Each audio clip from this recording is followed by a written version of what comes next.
Oke, kita lanjut yang nomor 3 ya.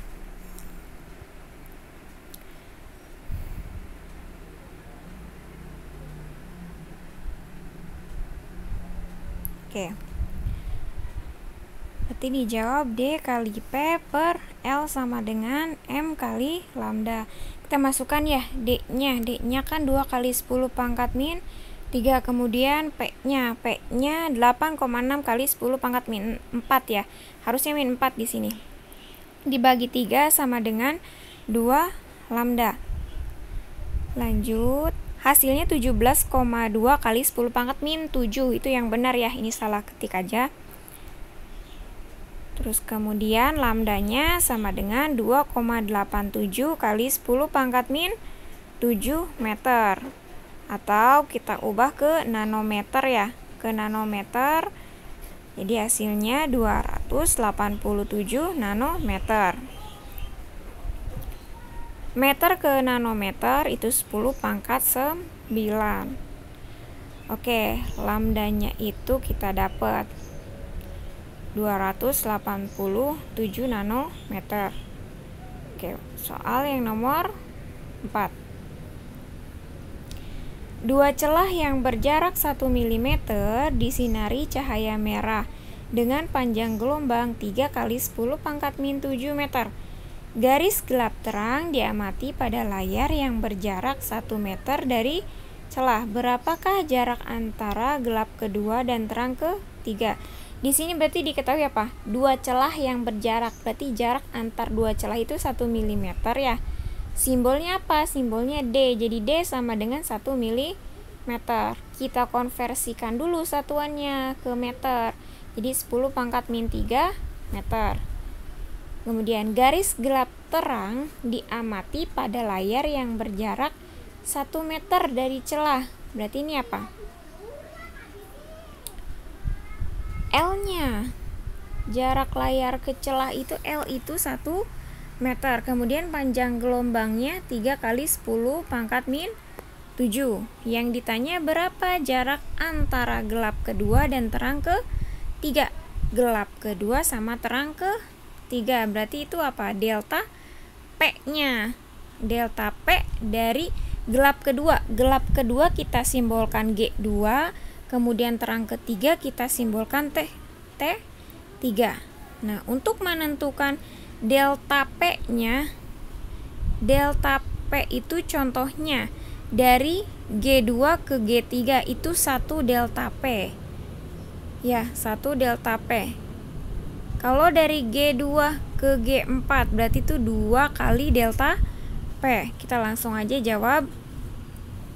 Ditanya delta P dari G2 ke terang ketiga.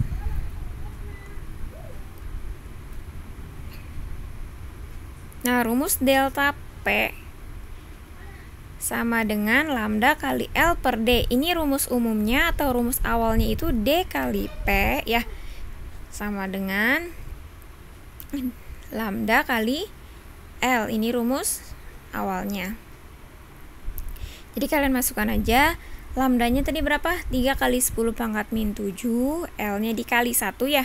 Per 10 pangkat min 3. Jadi delta P-nya didapat 3 kali 10 pangkat min 1 mm. Nah, delta PG2 ke T3 ini berapa?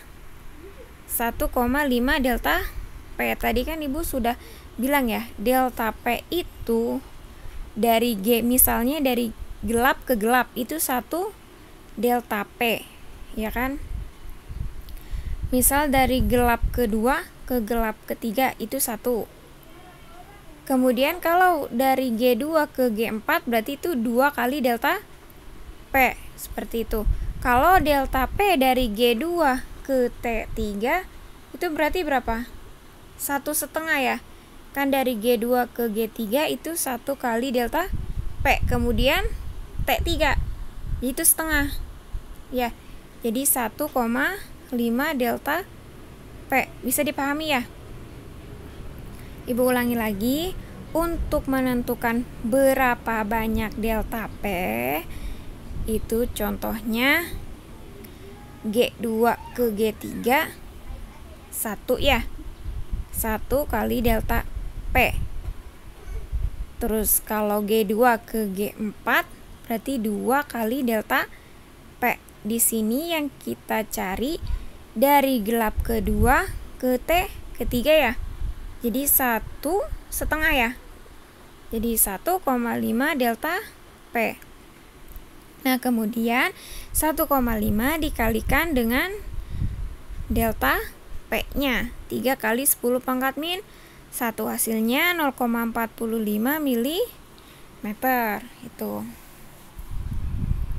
Oke, lanjut ke soal terakhir nomor 5. Lapisan minyak yang tebalnya 60 nanometer terletak di atas permukaan air yang jernih.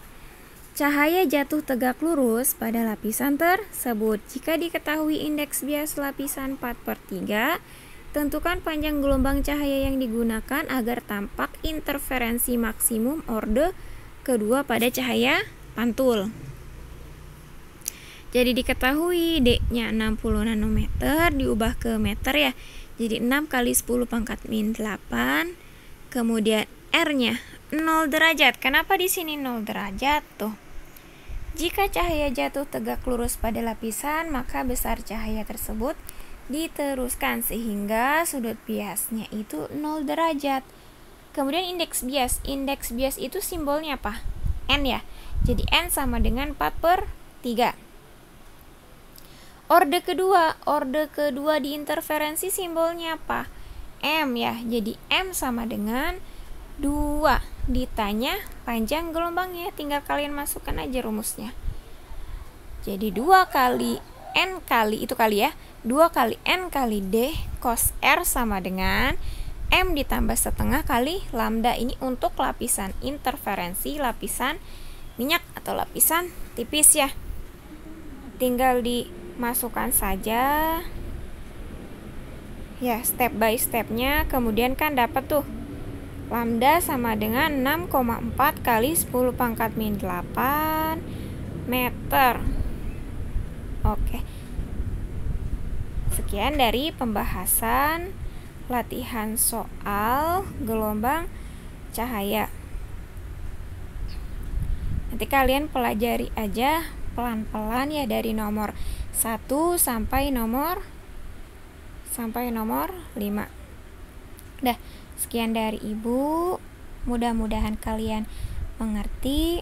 Assalamualaikum warahmatullahi wabarakatuh.